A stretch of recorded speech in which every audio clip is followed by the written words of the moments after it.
Celui-ci n'est pas un procès comme un autre. C'est une plongée dans l'histoire de la disparition d'un pays qui a marqué la fin du XXe siècle.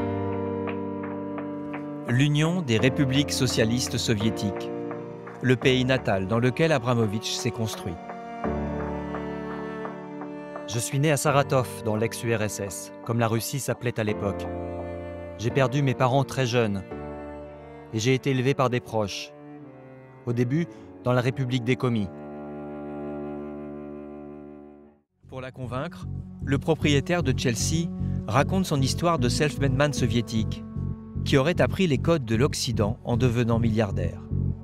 J'ai débuté ma carrière d'homme d'affaires en 1987, quand le gouvernement soviétique de Mikhaïl Gorbatchev a lancé la perestroïka.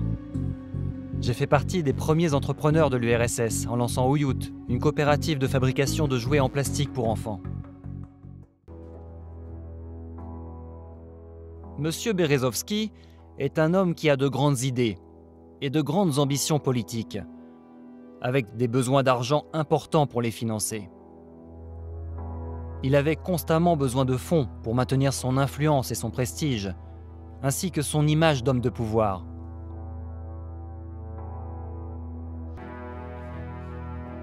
Un Krisha, c'est soit une protection politique, soit une protection physique.